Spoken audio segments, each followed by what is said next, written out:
Shalom, salam sejahtera para pemirsa, keluarga besar GBI Medan Plaza dimanapun Bapak, Ibu, dan Saudara berada. Selamat bergabung di talk show kita hari ini. Dan juga kami juga menyapa shalom untuk semua saudara-saudara seiman di kota ini, di Provinsi Sumatera Utara, dan bahkan secara nasional di seluruh Indonesia. Selamat bergabung dan selamat mengikuti talk show kita pada hari ini. Semoga ini menjadi berkat yang besar dalam kehidupan kita. Telah hadir di studio kita narasumber yang sudah tidak asing. Terima kasih untuk waktu Bapak Gembala Pembina kita, Bapak Pendeta R. Bambang Yonan. Selamat bergabung kembali Pak. Dan juga selamat bergabung bersama dengan kita tentunya kita kasih Bapak Pendeta Daniel Edi Praitno, Gembala Sidang kita. Dan pada hari ini kita kedatangan seorang tamu narasumber yang pertama bersama dengan kita. Selamat bergabung Pak. Terima kasih Pak. Beliau adalah Bapak Pendeta Dr. Andrew L. Tobing, Ketua STT Berita Kebenaran yang kita kasih. Selamat datang. Kita langsung bisa dimulai ya Pak, talk show kita saat ini. Ya, terima kasih semuanya.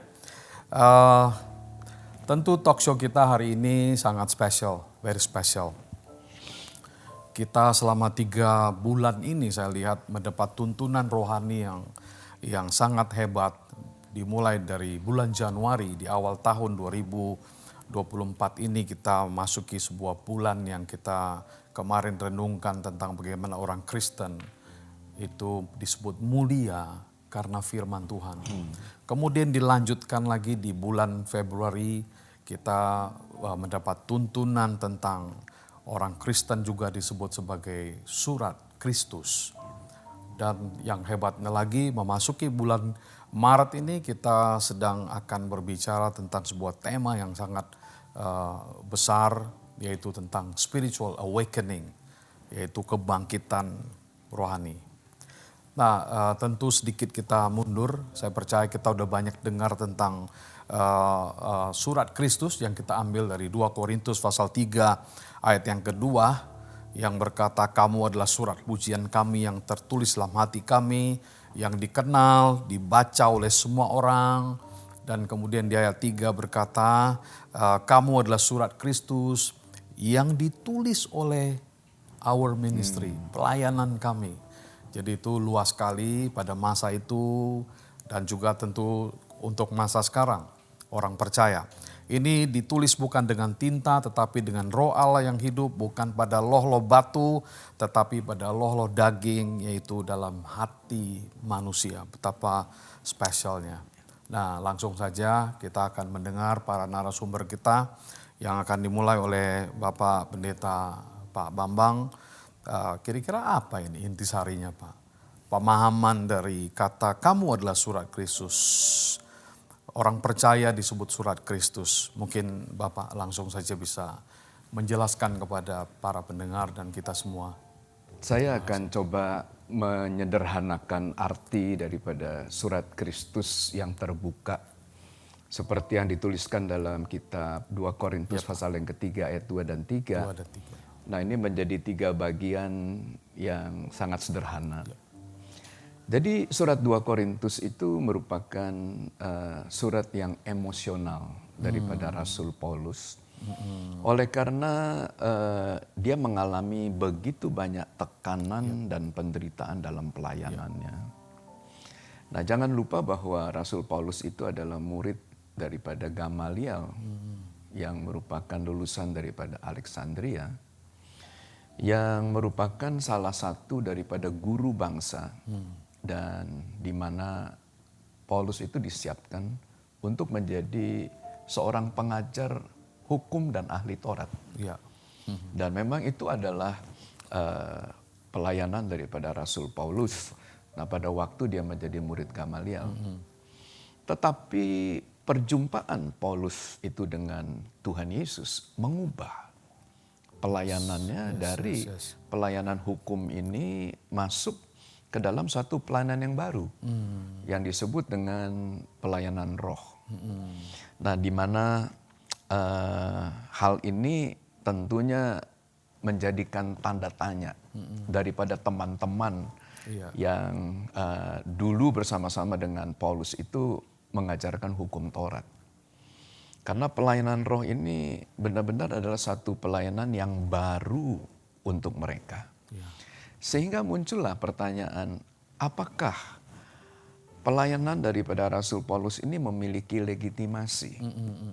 Nah, oleh sebab itu dalam 2 Korintus pasal yang kedua, pasal yang ketiga, ayat yang kedua, maka Paulus itu berkata bahwa kamu adalah surat pujian yang dituliskan melalui pelayananku, kata Paulus. Dengan kata lain, maka Paulus membela diri. Yang menjadi bukti daripada pelayanannya itu adalah buah daripada pelayanan, yakni jemaat-jemaat yang dia dirikan. Itu yang pertama.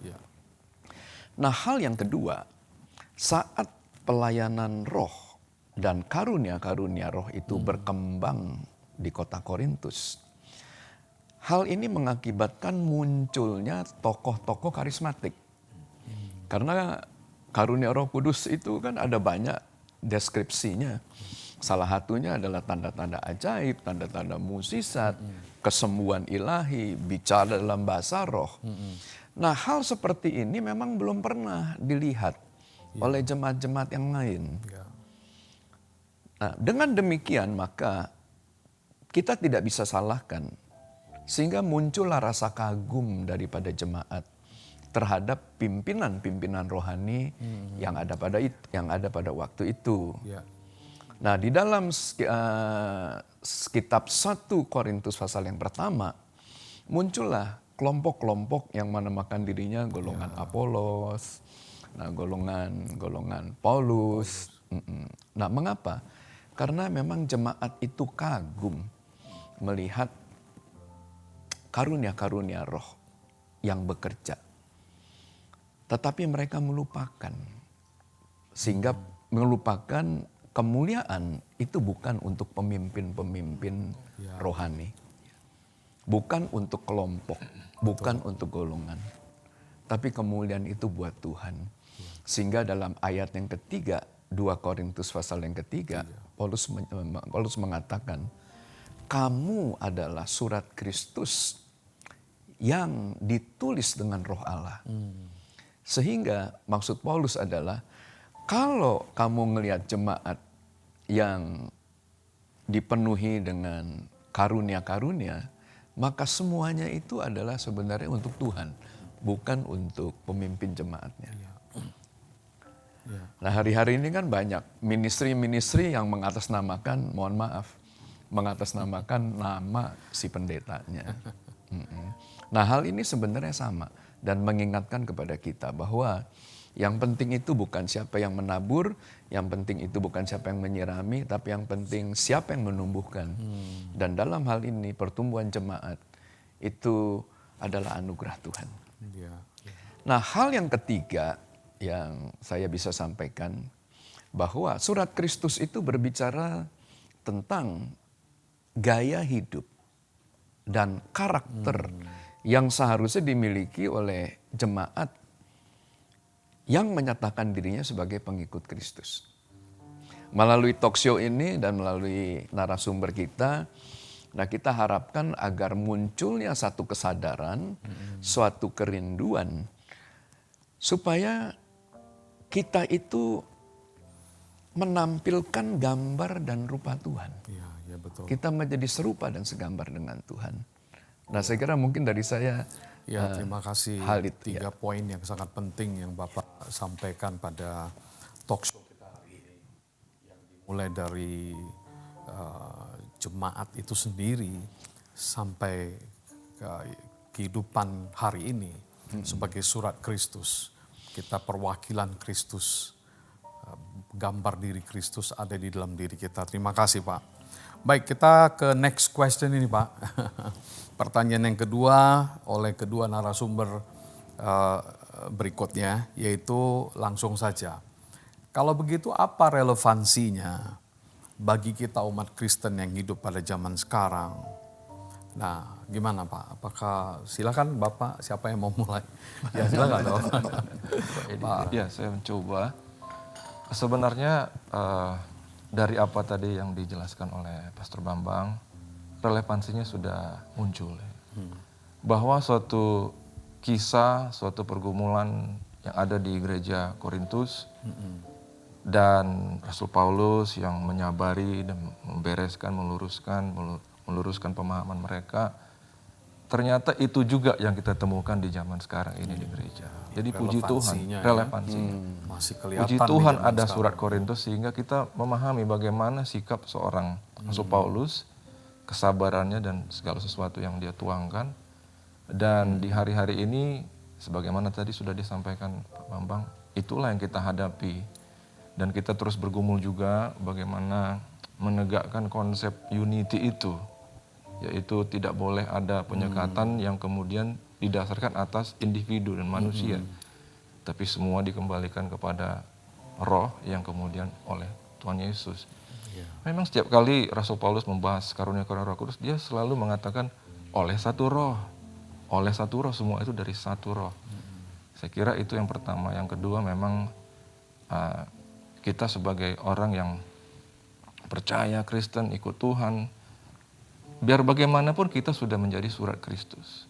Tapi permasalahannya adalah bagaimana apabila kita belum sempurna. Itu pun menjadi hal yang dilihat orang. Sehingga dengan demikian kalau kita sudah menjadi surat Kristus, masih ada penyempurnaan lagi yang harus kita periksa dan kita perbaiki, improve dalam diri kita. Mungkin itu Pak Robert. Ya. Oke, terima kasih. Jadi proses, ya, setelah kita kenal Kristus, proses untuk penyempurnaan itu ya masih berlangsung. Silakan Pak Edi. Iya. Ya. Kalau saya mendengar apa yang disampaikan oleh Pak Bambang, bahwa 3 poin yang disampaikan oleh beliau ini adalah poin yang sangat penting untuk seluruh orang percaya, para pemimpin, para pengerja gereja juga memahaminya. Karena 3 poin yang tadi disampaikan oleh beliau ini mewakili isi hati daripada Rasul Paulus. Jadi kalau kita bisa kemudian saring dari kitab Korintus keseluruhannya, saya percaya bahwa inilah yang kemudian disampaikan oleh Paulus, disajikan oleh Paulus untuk kemudian semua orang ini mengerti 3 poin yang tadi disampaikan. Karena saya bisa bayangkan bagaimana hebatnya Korintus pada waktu itu. Karena kalau kita lihat dari sisi duniawi, wah mereka itu sangat hebat. Tidak kekurangan apapun juga di daerah itu. Di Korintus pada waktu itu. Kita tahu bahwa kota ini adalah kota pelabuhan. Seperti yang kita dengar pesan-pesan hari-hari ini. Dan 2 pelabuhan yang sangat penting itu ada di Korintus pada waktu itu. Dan kemudian tempat orang ini kemudian berlalu lalang dan juga tempat orang kemudian melampiaskan segala keinginan-keinginan duniawinya. Itu kemudian ada di Korintus. Tapi di tengah keadaan itu, apa yang kemudian disampaikan oleh Rasul Paulus, gereja itu mengalami pertumbuhan yang sangat luar biasa. Karena karunia-karunia roh dinyatakan di sana. Saya percaya pada waktu karunia-karunia roh itu disampaikan di sana, maka itu akan menjadi sesuatu yang menarik. Kota itu kemudian berubah, ada pilihan rohani, tetapi juga ada pilihan duniawi. Dan pemisahannya itu begitu kentara. Dan ini kekayaan, kemakmuran baik dari sisi duniawi maupun dari sisi rohani. Yang kemudian dipaparkan oleh Paulus dari surat-suratnya. Tetapi poin yang penting bahwa jemaat diharapkan untuk kemudian memiliki godly character. Rasul Paulus kemudian mengajarkan kepada jemaat, mengajarkan kepada orang-orang yang kemudian dilawat Tuhan untuk bertemu dengan Tuhan secara pribadi dan kemudian kehidupan mereka diubah. Bahkan dalam pelayanannya, dia tidak sering dia ketemu dengan kondisi-kondisi keadaan yang tidak membuat dia tidak nyaman. Sampai untuk Korintus sendiri, dia harus kemudian bekerja dan kemudian membiayai pelayannya sendiri.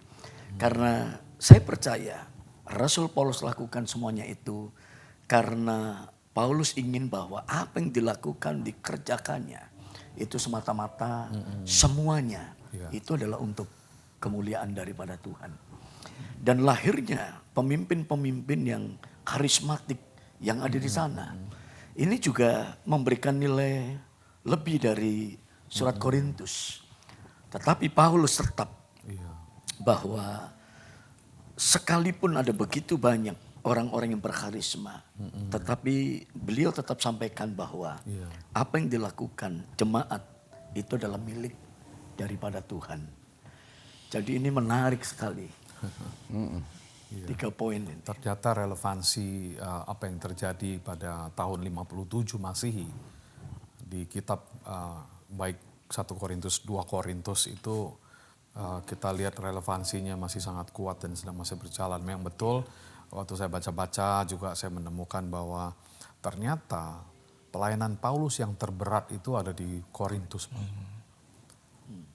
Tekanan, kekecewaan, itu paling berat dialami di kota Korintus. Bukan seperti di kota-kota lain seperti Efesus, Filipi, less stress lah. Kalau di sini memang benar-benar full stress kalau saya bilang. Jadi makanya yang dia tunjuk sebagai bukti success story-nya itu bukan yang lain. Dia tunjuk ini dia orang-orangnya. Ini dia surat Kristus. Mereka ini. Jadi very powerful. Ya baik, terima kasih buat sharing yang luar biasa. Sedikit kita mau refleksi kembali dari khotbah yang sudah berjalan di gereja kita khususnya. Sekarang saya datang ke pertanyaan yang kedua. Saya dengar khotbah Pak Bambang pada beberapa minggu yang lalu. Yang berbicara tentang 2 kata ini. Bapak berbicara tentang spirituality dan satu lagi kata religiosity. Itu sangat memberkati. Dan memang mungkin selama ini kita bukan gak pernah dengar, kita dengar orang ngomong antara spiritualitas dan roh agamawi. Tetapi pada momen ini khususnya bulan Februari ini seperti suatu yang membuka mata kita sendiri. Dan memang dari beberapa survei di era modern ini, aktivitas religiusitas sekarang ini memang sangat kencang. Dan pertanyaannya apakah aktivitas religiusitas ini punya kontribusi besar nggak terhadap kualitas spiritualitas? Bapak katakan ternyata rendah Bapak bilang. Gitu ya. Jadi maksudnya kita melihat ada ketimpangan, ada orang sibuk dengan urusan-urusan religius, tapi kehidupan spiritualitasnya kayaknya macam tidak terupgrade gitu. Jadi ini yang kita ingin dibicarakan dalam talk show kita hari ini. Kira-kira sebenarnya apa yang Bapak sedang sampaikan tentang hal itu? Apa pesan Bapak antara hubungan ini religiusitas dan spiritualitas ke depan? Silakan, dan opsi ini terbuka juga untuk para bapak-bapak ikut bisa menambah penjelasan. Silakan Pak. Ya, ada perbedaan itu antara religiusitas itu dengan spiritualitas. Saya kembali kepada survei saja dengan apa yang memang menjadi fakta dan kenyataan tentang bangsa dan negara kita. Indonesia itu adalah salah satu negara yang sangat religius. Bukan religius, sangat religius. Karena kita termasuk satu daripada 10 negara yang paling religius di dunia. Jadi luar biasa. Pencapaian dan kita dikenal sebagai negara yang agamawi. Tetapi Menkominfo juga memiliki data yang mengejutkan kita. Bahwa ternyata Indonesia adalah pengakses konten pornografi yang ketiga terbesar di dunia. Itu adalah kehidupan yang paradoks. Di satu sisi Indonesia itu adalah negara yang religius, tetapi di sisi lain, nah spiritualitasnya atau religiusitasnya tidak terlihat. Bahkan kalau kita mengacu kepada riset yang dilakukan oleh BKKBN yang menyatakan bahwa 2/3 dari siswa dan siswi SMP dan SMA di rentang usia 13 sampai dengan 17 tahun. Nah, maka mereka pernah melakukan hubungan seks di masa-masa muda mereka. Nah, ini menunjukkan keprihatinan daripada gereja, dan kalau kita melihat hasil survei lagi, angka perceraian yang ada, maka tahun demi tahun itu mengalami peningkatan yang signifikan. Dengan kata lain, nubuatan dalam Alkitab pada hari-hari terakhir, orang akan makan, minum, kawin, dan mengawinkan, ini mulai sangat relevan. Karena nubuatan ini sedang masuk dalam penggenapannya. Nah, apa yang kita bisa pelajari dari jemaat yang ada di Korintus? Hal yang pertama, kemakmuran dan kekayaan membuka peluang bagi masyarakat itu untuk memilih. Dan pilihan daripada orang kaya dan pilihan daripada orang yang makmur relatif lebih banyak daripada masyarakat, mohon maaf, yang miskin. Karena dengan kekuatan keuangannya, dengan kekuatan finansialnya, dia bisa membeli. Dan dia bisa memiliki. Nah, oleh sebab itu, maka moralitas daripada kota Korintus yang sangat kaya ini, itu sangat-sangat jelek. Bahkan dalam literatur itu disebut hampir-hampir tidak ada laki-laki yang sanggup bertahan hidup kudus. Oleh karena dosa seksual itu begitu marak. Perzinahan, homoseksual, lesbianisme, dan kemudian anak bisa, mohon maaf, melakukan hubungan seksual dengan istri ayahnya. Itu nggak terjadi, Pak, di kota yang lain. Dan itu hanya terjadi itu di kota Korintus. Dan Paulus harus melayani jemaat ini yang sangat duniawi. Dengan kehidupan seks yang begitu bebas. Nah, pada waktu Paulus itu berada di kota Korintus dan dia tinggal 18 bulan di sana. Dan dia melihat bagaimana teman-temannya yang orang-orang Yahudi memberitakan tentang hukum Taurat yang mengatakan jangan ini, jangan itu, dan jangan ini. Dan pada waktu kemudian hukum Taurat itu disampaikan kepada jemaat yang ada di Korintus, maka ada sedikit perubahan dari negara yang tidak kenal Allah, dari masyarakat yang tidak kenal Allah, mereka menjadi jemaat yang agamawi, menjadi masyarakat yang religius. Tetapi Paulus melihat bahwa religiusitas ini nggak cukup untuk menghadapi dosa seksual dan tantangan yang ada di kota Korintus. Dan Tuhan tiba-tiba memberikan pelayanan yang baru yang disebut dengan pelayanan roh. Sehingga di jemaat atau di masyarakat yang bejat secara moral dan bejat secara seksual, maka kemudian Roh Kudus melawat dengan karunia-karunia roh. Sehingga yang tadi disampaikan oleh Pak Edi itu adalah poin yang sangat kuat. Di tengah-tengah pelanggaran yang berlimpah-limpah, Tuhan memberikan pilihan. Dan Tuhan kemudian memberikan perbedaan antara orang yang beribadah dengan orang yang tidak beribadah. Dan waktu karunia-karunia roh ini bekerja, maka perubahan daripada jemaat itu terjadi. Kenapa? Karena Alkitab mencatat. Oleh karena Roh Kuduslah kita itu dapat mematikan perbuatan-perbuatan daging. Kalau kita hidup menurut daging kita akan mati, kalau kita hidup menurut roh kita akan hidup. Nah, di sana kita lihat bahwa di tengah-tengah ketidakberdayaan kita, menghadapi dosa seksual dan dosa-dosa lain yang ada dalam tubuh kita ini, maka di situ kita melihat pertolongan daripada Tuhan. Roh Kudus itu mulai bekerja dan Roh Kudus memberikan kekuatan kepada kita untuk menguasai diri. Karena 2 Timotius 1 ayat 7 berkata, Tuhan tidak memberikan kepada kita roh ketakutan, tapi Tuhan memberikan kepada kita roh yang dapat membangkitkan kekuatan, kasih, dan ketertiban.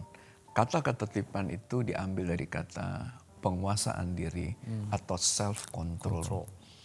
Nah, dengan demikian, maka Paulus ini dipakai oleh Tuhan untuk mengangkat kehidupan daripada gereja yang ada di jemaat Korintus dari jemaat yang duniawi berubah menjadi jemaat yang agamawi, menjadi jemaat yang religius, dan kemudian dengan pelayanan roh diangkat lagi untuk menjadi jemaat yang spiritualitas. Dan pada hari-hari terakhir, maka saya percaya kasus yang ada dalam jemaat Korintus itu sangat relevan dengan kondisi dan keadaan kita pada hari-hari ini. Iya. Mungkin yang lain mau tambahkan, silakan. Ada Pak yang mau ditambahkan di situ? Ya, pertanyaan yang ketiga itu sekaligus saja kalau Pak Edi mau sambung, yaitu sebenarnya apakah religiusitas itu mampu nggak membangkitkan gairah spiritual dalam kehidupan seseorang? Iya. Memang apa yang disampaikan Pak Bambang tepat sekali itu. Bahwa kita mesti beralih dari kehidupan duniawi kepada kehidupan yang religius. Kemudian dari religius dia harus melangkah kembali kepada kehidupan yang ke arah spiritual. Kalau kita lihat satu waktu ya, dalam Matius pasal yang ke-19, Tuhan Yesus itu kan didatangi anak muda yang kaya itu. Anak muda yang kaya kan datang. Dan dia tanya itu. Iya, betul. Kan dia tanya, wah gimana caranya supaya aku ini bisa hidup sempurna katanya. Kalau gitu kamu harus lakukan ini. Lakukan semua hukum Taurat. Jangan membunuh, jangan berzina. Semuanya langsung dia, wah semua udah aku lakukan. Nah kalau gitu, yang satu ini pulang, jual hartamu, bagikan kepada orang-orang miskin, ikutlah aku. Nah itu berat. Iya, di situ religiusitas seseorang diuji itu. Dengan spiritualitas. Dengan spiritualitas. Dengan spiritualitas. Kita sebenarnya tidak anti, kita bukan Religius, bicara dalam iya, arti kita tidak anti religius. Bagaimanapun itu platform yang penting. Ya silakan Pak, sorry. Jadi memang mesti ditambahkan hal itu. Betul. Ya. Jadi kita harus melangkah, kehidupan religius sangat baik. Sangat baik. Apalagi kalau itu dilakukan. Karena memang ada daerah-daerah, khususnya daerah-daerah Kristen, dalam tanda kutip, yang memang itu sudah terbiasa. Bahkan kalau di Sumatera Utara ini ada istilah, begitu lahir aja udah dipotong pusarnya dengan Yohanes pasal 3 ayat yang ke-16. Artinya udah dari lahir udah Kristen. Dan kemudian mulai dididik, diajar, sangat bagus. Iya. Tetapi nilai spiritualitas itu harus kemudian dikejar di dalam kehidupan semua orang-orang percaya. Karena dengan nilai spiritualitas, perjumpaan kita dengan Tuhan itu akan menjadi lebih berarti. Ibadah yang hanya kemudian menyuguhkan sebuah liturgi saja, saya pikir akan pulang dengan keadaan yang biasa. Kehidupan yang hanya kemudian liturgi saja juga akan biasa. Tetapi perjumpaan dengan Tuhan itu akan membawa pembeda di dalam setiap kehidupan kita. Jadi sampai-sampai Pak Robert, Pak, di kantong-kantong Kristen, orang Kristen lagi mabok tuak pun nyanyinya lagu rohani. Nah itu kan luar biasa kan. Nah pertanyaannya apakah itu religiusitas atau itu spiritualitas? Lagi orang Medan bilang lagi teler pun bisa bilang Shalom, haleluya. Ya, dan ayat-ayat pun bisa keluar dalam keadaan mabok. Ya, oke, oke. Baik, Pak Andrew, ada sesuatu, Pak? Saya menyimpulkan saja, itu tadi memang yang disampaikan Pak Bambang dan Pak Edi. Yang dari Pak Bambang bicara tentang adanya ancaman di masa depan, di zaman. Dan saya kira ini kita simpulkan bahwa di masa depan itu akan semakin banyak fasilitas, semakin pertumbuhan ekonomi, akan mengundang banyak akses, memberikan banyak akses bagi manusia untuk boleh mencicipi berbagai hal yang dia inginkan. Iya. Ya, jadi kembali ke religiusitas, kemudian ada spiritualitas. Jadi di tengahnya religiusitas dan spiritualitas ada yang namanya daging. Jadi religiusitas itu rule based. Gimana? Rule-nya apa? Saya mau coba menggenapi setiap rule itu. Tapi daging ini nggak mampu. Nah, secara teologis kita tahu memang daging itu kadang-kadang diterjemahkan keakuan yang ingin dipuaskan ini, keakuan diri yang ingin dipuaskan. Sehingga banyak hal terjadi, memuaskan dengan hawa nafsu, makanan, hedonisme dan sebagainya, konsumtif. Sehingga sebenarnya rule itu sangat tidak bisa digenapi oleh daging itu. Dan solusinya adalah roh tadi seperti yang disampaikan oleh Pak Bambang. Ya, Rasul Paulus sendiri berkata daging itu lemah. Ya. Daging itu lemah. Ya. Saya sedikit mau tambahkan lagi ya. Sebenarnya waktu Tuhan itu menciptakan manusia di Taman Eden, maka Tuhan menciptakan manusia itu menurut rupa dan gambar Allah. Saya percaya yang dimaksudkan dengan rupa dan gambar Allah ini bukan rupa dan gambar secara fisik, tapi rupa dan gambar itu secara roh, karena Allah itu roh. Nah, namun dosa itu mengakibatkan manusia itu kehilangan kemuliaan Allah, gambar dan rupa Allah. Nah, itu makin lama itu makin tidak kelihatan. Bagaimana caranya Tuhan itu kemudian mengembalikan gambar dan rupa daripada dirinya dalam hidup kita? Iya. Perjanjian lama itu menceritakan waktu orang-orang Israel itu keluar dari Mesir, maka Tuhan itu memberikan kepada mereka hukum Taurat, religiusitas. Karena agama religiusitas itu adalah menggambarkan hubungan pribadi antara manusia dengan Tuhan. Melalui hukum Taurat, maka mereka itu mulai mengenal Tuhan, mengenal hukum-hukum Allah, mengenal kasih Tuhan, mengenal bahasa Tuhan. Tetapi perjanjian lama ditutup dengan kegagalan daripada manusia mengeksekusi atau melakukan hukum Taurat itu sebagaimana mestinya, karena dosa itu adalah kan pelanggaran terhadap hukum-hukum Allah. Perlunya perjanjian baru, nah di mana kemudian Roh Kudus itu dicurahkan sesuai dengan nubuatan daripada Nabi Yoel, bahwa pada hari-hari terakhir Tuhan akan mencurahkan rohnya yang kudus. Nah, pelayanan daripada roh itu yang akan membuat gambar Allah atau kehidupan spiritual kita, nah ini akan kembali lagi. Jadi saya kira kita mesti kembali kepada desain yang ditulis dalam Alkitab, dan kita mengikuti, dan saya percaya masyarakat kita akan berubah. Kita tidak lagi menjadi masyarakat yang hanya religius saja, tapi kita akan berubah menjadi masyarakat yang memiliki value dan nilai-nilai spirituality. Ya, baik sekali. Terima kasih untuk penjelasan-penjelasan Bapak-Bapak narasumber yang sangat luar biasa pada hari ini. Ada satu survei Pak di tahun 2017 yang dilakukan oleh Farkey Foundation yang melakukan survei kepada lebih dari 20.000 anak muda di 20 negara di dunia, yang hasilnya menunjukkan khususnya tentang Indonesia, yaitu 93% anak muda Indonesia menganggap bahwa keyakinan, kepercayaan, komitmen kepada agama merupakan kunci kebahagiaan.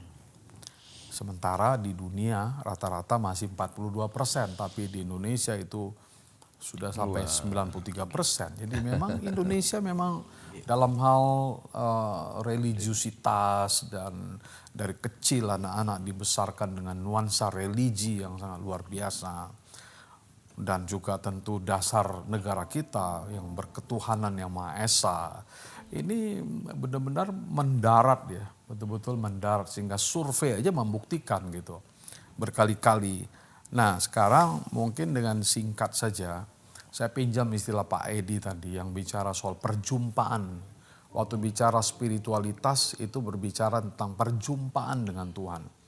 Encounter with God itu memang sangat penting. Belum tentu, maaf, kita beragama, kita religius, tapi kita punya pengalaman perjumpaan dengan Tuhan. Ini mungkin yang membedakan. Jadi pertanyaan yang berikutnya pada ketiga narasumber ini, khususnya nanti mungkin Pak Andrew sedikit karena beliau ini adalah ketua dari STT Pelita Kebenaran, bisa sedikit menjelaskan kepada kita dari konteks mahasiswa-mahasiswa, anak-anak muda yang ada di lingkungan STT. Bagaimana ini? Ini pertanyaan sederhana tapi penting. Bagaimana kita mempertajam pertumbuhan rohani ini, baik itu di lingkungan gereja, khususnya juga di lingkungan anak-anak muda, khususnya para mahasiswa Kristen. Kembali forum ini saya buka. Silakan Bapak-bapak, mulai dari Pak Edi mungkin, dari konteks gimana gereja. Dari saya, mentoring itu adalah sesuatu yang penting di pertemuan Mentoring ya. talk show kita pada bulan yang lalu, pada waktu salah satu narasumber kita yaitu Reni menyampaikan kerinduan daripada anak-anak muda. Jadi memang saya melihat bahwa jembatan untuk membawa seseorang atau anak-anak muda dari religius ke spiritual yang memiliki kehidupan dalam nilai-nilai spiritual itu adalah mentoring. Diperlukan mentoring. Oleh karena itu kita berharap bahwa setiap kita itu ada pada kelompok-kelompok daripada seperti family altar atau kelompok-kelompok daripada komunitas-komunitas yang lebih kecil dibandingkan dengan kemudian komunitas gereja yang jauh lebih besar. Saya bertemu beberapa hari yang lalu dengan seorang hamba Tuhan yang kebetulan juga melayani di Medan. Dan saya tanya, bagaimana hubungan hamba Tuhan ini kemudian dengan jemaat atau kemudian dengan orang-orang yang kemudian di bawahnya. Mentoring saya lihat. Dan kita juga kemudian belajar. Dan kita udah melakukan itu. Namun kita perlu kemudian lebih meningkatkan lagi. Perkuat ya. Karena dengan mentoring maka kita akan melahirkan orang-orang yang kemudian bisa mengikuti arah kerinduan daripada Tuhan. Dan mereka bisa mengalami perjumpaan dengan Tuhan. Ya, mentoring ya. Ya memang kalau saya lihat garis merah di Alkitab pun memang mentoring sebenarnya. Seperti misalnya di perjanjian lama kita punya Nabi Musa Dengan yang mementor Yosua. Gitu. Kemudian kita punya Elia dan Elisa. Dan seperti itu saya lihat tren itu sampai dengan Tuhan Yesus sendiri, dengan para murid. Paulus dimentori oleh Barnabas. Paulus mementori begitu banyak orang yang lain, ada Titus, ada macam-macam. Jadi memang mentoring itu sangat biblical sebenarnya, sangat biblical. Pak Andrew, gimana Pak Andrew? Mentoring atau kayaknya ada wali ya. Sebenarnya di STT kita itu kita kenal wali kan, wali kelas ya, guru. Silakan Pak, mungkin mempertajam. Sesungguhnya di penelitian yang Bapak sebut tadi, Farki, di situ ada juga temuan demikian, yaitu faktor mempengaruhi religiusitas daripada orang-orang tersebut yang kemudian ditemukan lumayan adalah orang tua. 82 sekian kalau saya tidak salah persen, orang tua penentunya. Nah tentu dosen itu kalau di konteks kampus itu dianggap orang tua. Karena mereka itu dipercayakan oleh orang tua daripada murid-murid itu mahasiswa untuk membina secara karakter, secara keimanan daripada para mahasiswa. Sisi lain memang kita kalau bicara tentang encounter, inti daripada tanggung jawab daripada STT Berita Kebenaran adalah memastikan bahwa DNA gereja, yaitu pujian penyembahan itu, pemulihan Pondok Daud, doa juga, itu tersampaikan dengan maksimal, dengan baik kepada siswa, karena itulah kunci encounter tersebut yang Tuhan sudah berikan kepada gereja kita. Dan itu sudah kita bersama merasakan bagaimana kegerakan dan lawatan Tuhan terjadi. Terima kasih Pak. Ada sesuatu Pak? Buat saya encounter itu adalah sesuatu keharusan. Karena pada hari-hari terakhir Injil itu akan disampaikan untuk menjadi kesaksian. Nah, so pertanyaannya adalah sangat simpel. Bagaimana kita bisa menjadi saksi kalau kita tidak punya pengalaman? Saya banyak keliling dari satu kota ke kota lain, dari satu gereja ke gereja lain. Ternyata kemampuan untuk dapat mendengar suara Tuhan, kemampuan untuk bisa encounter dengan Tuhan itu sangat rendah dalam kehidupan jemaat. Nah, sedangkan Alkitab itu mengajarkan kepada kita paling sedikit ada 5 media yang digunakan oleh Tuhan untuk berbicara kepada umatnya. Jadi media yang paling tua dalam Alkitab itu adalah media mimpi. Tuhan berbicara kepada Abraham melalui mimpi, Tuhan berbicara kepada Abimelekh melalui mimpi, Tuhan bicara kepada Yakob juga melalui mimpi, bahkan sampai dalam perjanjian baru Tuhan bicara kepada Yusuf juga melalui mimpi. Nah, tujuan daripada dicurahkannya Roh Kudus pada hari-hari terakhir, di dalam Yoel pasal yang kedua, orang-orang tuamu juga akan mendapat mimpi. Dengan kata lain, maka Tuhan berbicara kepada kita melalui media yang pertama ini. Tapi ada media yang kedua. Nah, di mana Tuhan juga berbicara kepada manusia itu melalui audible voice. Jadi contoh pada waktu Samuel tinggal di rumah Eli, maka Samuel dengar, Samuel, Samuel. Nah, maka Samuel dengar loh suara Tuhan tuh, audible. Dan pada waktu Tuhan Yesus juga dibaptis, nah maka mereka dengar Ada suara yang audible, inilah anak yang kukasihi, kepadanya lah aku berkenan. Nah, kemampuan seperti ini itu perlu dilatih. Surat Yesaya juga mencatat, kita mesti bangun pagi, kita mesti menjadi murid, supaya Tuhan mempertajam telinga kita untuk mendengar. Nah, kemudian yang ketiga, Tuhan bisa berbicara kepada kita itu melalui open vision. Nah, penglihatan yang terbuka pada waktu jam 3 sore, maka Petrus itu berdoa di Yope. Pada waktu dia berdoa, nah tiba-tiba dia melihat. Ada satu penglihatan turun. Dan waktu dia melihat, dia mendengar. Jadi, kenapa kita kehilangan kemampuan untuk melihat? Nah, oleh karena kita jarang berdoa, kita susah untuk berdoa. Paulus pada waktu dia berdoa, dia berkata, aku tidak tahu di dalam tubuh apa di luar tubuh. Tapi aku tahu tiba-tiba orang itu diangkat untuk naik ke tingkat 3 dari surga. Dan dia mendengar suara-suara malaikat. Nah, itu semua terjadi itu pada waktu kita berdoa. Nah, yang terakhir, Tuhan itu bisa berbicara itu melalui Alkitab. Ibrani pasal 1 ayat 1 dan 2. Kalau pada zaman perjanjian lama Tuhan berbicara melalui nabi-nabinya, tapi zaman perjanjian baru Tuhan berbicara melalui anaknya. Siapa anaknya? Tuhan Yesus. Siapa Tuhan Yesus dalam Injil Yohanes? Dia adalah firman. Firman yang menjelma menjadi manusia.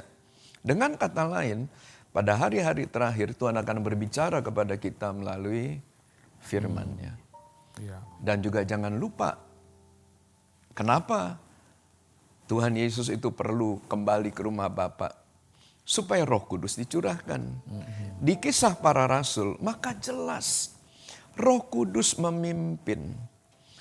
Roh Kudus memberikan petunjuk. Roh Kudus berkata. Karena dia pribadi. Iya. So pertanyaannya, apakah gereja mengajarkan nggak Iya, betul. media-media ini untuk dibuka supaya jemaat tidak bergantung kepada pendetanya, tapi jemaat memiliki pengalaman pribadi bersama dengan Tuhan. Nah, yang saya harapkan melalui talk show ini dan juga harapan saya ke depan adalah marilah gereja terbuka terhadap hal-hal yang spiritual. Dan gereja tidak alergik dengan hal-hal yang seperti ini. betul. Dan gereja mulai mengajarkan dan memperlengkapi jemaat itu untuk mengalami persekutuan dengan Tuhan. Iya. Karena panggilan kekristenan adalah kita dipanggil untuk bersekutu dengan Tuhan, bukan bersekutu dengan gereja, bukan bersekutu dengan para pemimpin. Baik, terima kasih Pak. Jadi seluruh talk show kita dari pertanyaan demi pertanyaan dan sampai yang terakhir ini, saya melihat sebuah platform, kayak sebuah jembatan bagi kita untuk memang memasuki tema kita di bulan Maret ini. Itu kita bahkan sekarang ini udah bicara mengenai spiritual encounter, itu adanya perjumpaan dengan Tuhan. Nah, tema kita di bulan Maret ini adalah spiritual awakening, yaitu mengalami kebangkitan spiritual. Dan tentu khususnya di bulan Maret ini juga kita akan merayakan hari Jumat Agung, memperingati hari kematian Yesus Kristus Tuhan kita. Dan sekaligus nanti di akhir bulan itu, bulan Maret ini kita merayakan Paskah, hari kebangkitan. Tentu memang ini kembali akan menggairahkan, membangkitkan iman kita. Ayat yang kita ambil untuk teks bulan ini itu adalah lanjutan sebenarnya. Saya percaya ini tidak kebetulan, tetapi memang satu guidance yang sangat luar biasa dari 2 Korintus pasal 3 yang tadinya ayat 2 sampai 3 ini sekarang kita memasuki khususnya di ayat yang ke-5 dan 6 dan lebih fokus lagi di ayat 6 yang berkata begini. Ialah yang membuat kami sanggup menjadi pelayan-pelayan dari suatu perjanjian baru yang tidak terdiri dari hukum tertulis tetapi dari roh. Nah, kembali ini memang Paulus yang Bapak tadi sebutkan mengalami pengalaman yang luar biasa dengan Tuhan, bukan hanya bertobat tapi perjumpaan dengan Roh Kudus. Lalu saya lanjut, ayat ini berkata yang tidak terdiri dari hukum yang tertulis tapi dari roh, sebab hukum yang tertulis itu mematikan tetapi roh menghidupkan. Dan saya membaca ini lebih mudah bagi saya mengerti dalam English translation yang berkata, not that we are competent, bukan karena kami ini hebat dan sanggup to claim anything, untuk menuntut apapun, ya, mengambil apapun. But our competence, tetapi kompetensi kami comes from God, kata Paulus gitu. Datang dari Tuhan. English Bible ini mudah sekali bagi saya untuk langsung ngerti, wow, He has made us competent. Dia yang membuat kami sanggup gitu. Siapa dia yang dibicarakan Paulus kembali? The Spirit, roh. The Spirit gives life. Roh yang memberikan kehidupan. Nah, ini spiritual awakening. Ini luar biasa sekali Pak. Saya pun rasanya Mind blowing. ya, mind blowing, betul. Ini bicara perjumpaan, pengalaman pribadi dengan Tuhan. Mungkin Bapak bisa lebih mempertajam untuk memberikan opening buat kita, khususnya yang mendengar. Apa maksud spiritual awakening? Ketiga narasumber, silakan. Saya duluan. Ya, silakan Pak. Jadi religiositas itu kita bisa ukur itu dari pengenalan seorang itu kepada Tuhan. Tapi spiritualitas ukurannya itu adalah buah roh. Karena kalau dia berjalan bersama-sama dengan Roh Kudus, dia dipimpin oleh Roh Kudus, maka hasil akhirnya jelas. Kita bisa melihat ada buah-buah kehidupannya. Nah, di sini yang merupakan tantangan dari kita semua dan PR dari kita semuanya adalah untuk membawa jemaat itu tidak hanya kepada pengenalan akan Tuhan, tetapi mereka juga memiliki buah-buah dan karunia-karunia roh. Nah, untuk buah ini tentunya harus ada pengalaman pribadi. Tapi untuk karunia, kita itu bisa mengajarkan, Pak. Kita bisa latih jemaat itu untuk bertumbuh dalam karunia-karunia Roh Kudus. Contoh, pada waktu Tuhan itu melatih Yeremia dalam Yeremia pasal 1 ayat yang ke-9 sampai dengan ayat yang ke-11. Nah, maka yang pertama Tuhan itu menaruh dulu firman-Nya pada lidah dan mulut daripada Yeremia. Jangan lupa bahwa firman itu adalah terang dan pelita bagi kaki dan jalan kita. Waktu kita mengucapkan firman, nah maka terang itu hadir dalam hidup kita. Waktu terang itu hadir, maka kita bisa melihat hal-hal yang spiritual. Karena jangan lupa, firman itu adalah Allah. Dan Allah itu roh. Selama ini mungkin bagi banyak orang, hal-hal yang rohani itu adalah misteri. Tetapi pada waktu kemudian kita melatih orang itu untuk mengucapkan firman, memperkatakan firman, nah maka kehidupannya akan berubah. Karena kehidupannya itu akan diterangi oleh firman itu. Dan waktu terang itu hadir, maka Tuhan bertanya kepada Yeremia, "Yer, apa yang kamu lihat, Yer?" Yeremia bilang, "Aku lihat pohon badam, Tuhan." Dan Tuhan katakan, "Baik penglihatanmu itu." Jadi dari konteks ini, maka kita juga bisa melatih. Kita bisa melatih, nah pendoa-pendoa syafaat, nah untuk kemudian memperkatakan firman dalam doanya, memperkatakan firman dalam hidupnya, memperkatakan firman dalam pekerjaannya. Nah sehingga hal-hal yang tidak kelihatan, nah itu diterangi oleh firman Tuhan.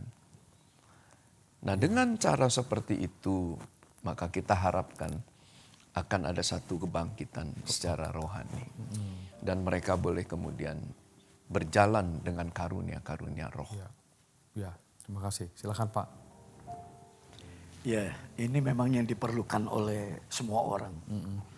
Jadi kebangunan rohani atau kebangkitan rohani ini yang diperlukan oleh semua orang, diperlukan oleh gereja, diperlukan oleh kota. Karena kalau kita membaca di dalam 2 Korintus pasal 4 ayat 4, di dalam ayat ini saya tadi sempat lihat dan baca, dituliskan demikian, yaitu orang-orang yang tidak percaya, yang pikirannya telah dibutakan oleh ilah zaman ini, sehingga mereka tidak melihat cahaya Injil tentang kemuliaan Kristus yang adalah gambaran Allah. Nah, kita menemukan konteks dengan keadaan kondisi sekarang ini. Banyak orang yang kemudian masih tinggal di dalam keadaan yang seperti ini. Nah, ini yang diperlukan, yaitu adanya kebangkitan rohani. Di mana kebangkitan rohani ini bisa dimulai dengan seperti apa yang tadi disampaikan oleh Pak Bambang. Melatih, mengajar, dan kemudian memberikan pendampingan, sampai kemudian orang-orang itu diterangi dengan terang Tuhan. Dan kemudian membawa orang-orang lain juga, sampai kemudian mengalami kehidupan yang sama. Iya Pak.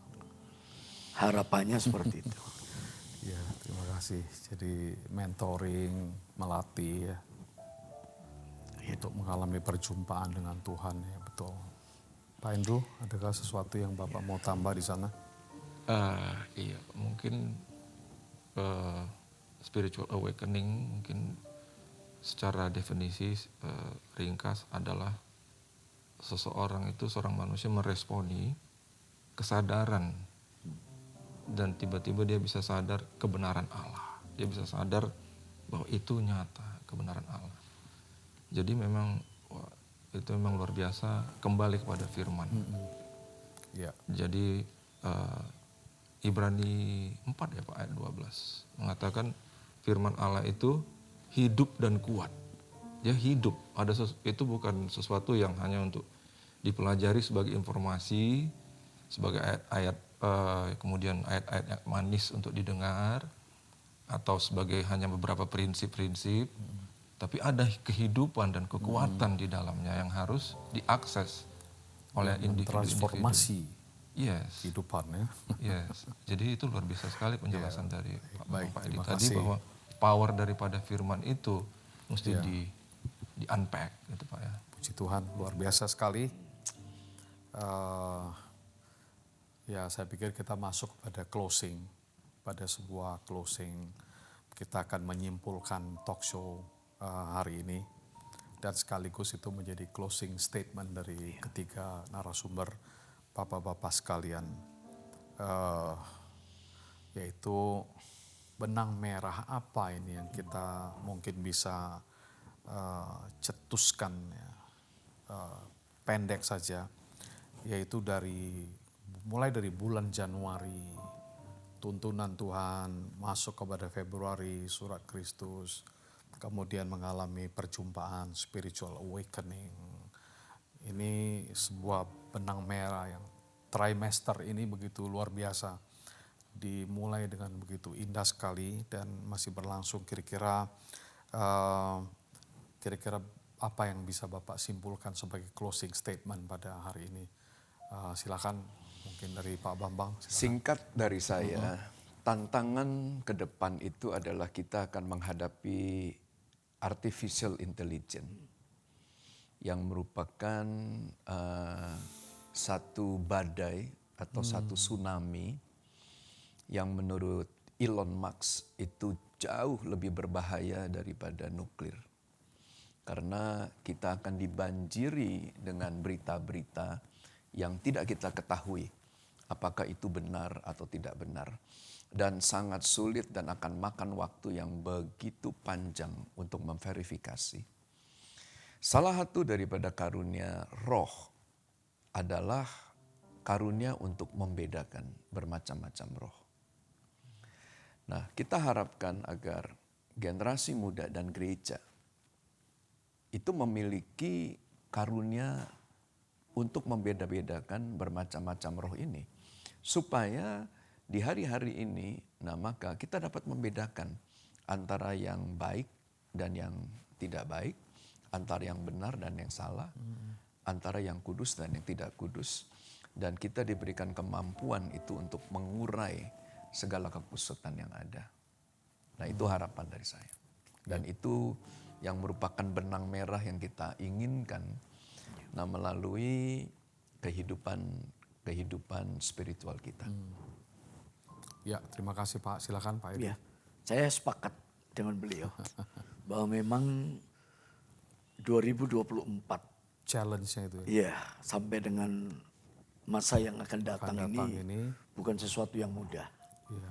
Oleh karena itu cara kita kemudian membentengi dan cara kita hidup di tengah-tengah dunia yang terus mengalami perubahan-perubahan dengan kesulitan-kesulitan yang belum pernah kemudian dipikirkan dan terjadi, itu adalah hidup di dalam roh, hidup di dalam kemampuan-kemampuan spiritual. Saya percaya bahwa Tuhan sedang membangun semuanya dengan tema dari bulan 1 sampai dengan bulan ini, bahkan nanti di bulan-bulan yang akan datang. Nah ini kalau jemaat, orang percaya, para pengerja kemudian mampu ya untuk kemudian mengikuti semuanya, Saya percaya bahwa bangunan yang saat ini sedang dibangun oleh Tuhan ini akan semakin kokoh. Karena tantangan kita, wah, amat sangat luar biasa. Berat ya, Berat ya. Kita tidak Manusia bisa, roh kita itu mesti tidak muncul, boleh lengah lagi mesti ini. keluar. Iya, Ya, betul. mesti keluar. Daging kemungkinan besar itu berat untuk menghadapinya. Tapi manusia batin, manusia roh itu yang mesti mengalir keluar. Speechless. Ya, terima kasih. Saya juga sangat berharap para pemirsa dan yang mengikuti acara talk show kita hari ini pelan-pelan bisa mengikuti dan mulai berpikir, karena memang banyak sekali hal yang perlu kita pikirkan mendalam. Ini memang nggak mudah untuk langsung mengerti. Pak Andrew, adakah satu closing statement dari Bapak? Sudah komplit Pak. Sudah Saya komplit, sangat Pak. yakin akan ada solusi buat tantangan-tantangan. Ya, terima kasih. Baik, akhirnya terima kasih kepada para narasumber, Pak Bambang, Pak Edi, dan juga Pak Andrew, dan semua tim yang pada hari ini telah bersama-sama, para pemirsa di rumah, dan mungkin juga nanti akan ada yang menyaksikan siaran tunda berikutnya di talk show kita untuk kali ini. Kiranya Tuhan memberkati. Membangun spiritualitas merupakan bagian yang sangat penting dalam kehidupan kita sebagai orang percaya. Menjalani kehidupan spiritualitas yang benar dan sehat akan menghasilkan kehidupan yang sehat juga. Spiritualitas merupakan kekuatan yang penting dalam mempertahankan kehidupan kita. Melalui spiritualitas yang baik, kita akan menghadapi keadaan apapun di masa yang akan datang. Saya kutip ayat dan sekaligus menjadi penutup.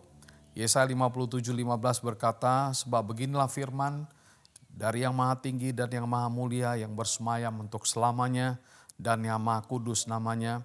Aku bersemayam di tempat tinggi, di tempat kudus, tapi juga bersama orang-orang yang remuk dan rendah hati, untuk menghidupkan semangat orang-orang yang rendah hati dan menghidupkan hati orang-orang yang remuk. Ya, kita tutup doa, silakan Mbak Bambang. Tuhan, terima kasih untuk talk show yang berbicara tentang Be the Letter of Christ and Spiritual Awakening, yang merupakan tema untuk perjalanan gerejamu. Kami berdoa, biarlah roh-Mu yang kudus akan menuntun kami, akan memimpin kami, yang akan melindungi dan memperlengkapi kami. Dan kiranya Tuhan berkenan untuk memenuhi kami. Yes, God. Dan tidak ada seorang pun dari antara kami yang terlewati. Terutama hamba-hamba-Mu yang melayani, yang berada di ladang penginjilan. Biarlah kami boleh melihat dan memiliki pengalaman-pengalaman pribadi berjalan dengan Engkau Allah yang ajaib. Terpujilah nama-Mu. Ini doa sembahyang kami dalam nama Tuhan Yesus. Amin. Biarlah Tuhan memberkati kita. Selamat mengikuti bulan Spiritual Awakening. Tuhan memberkati kita semuanya. Shalom. Shalom. Thank you. Thank you. Terima kasih.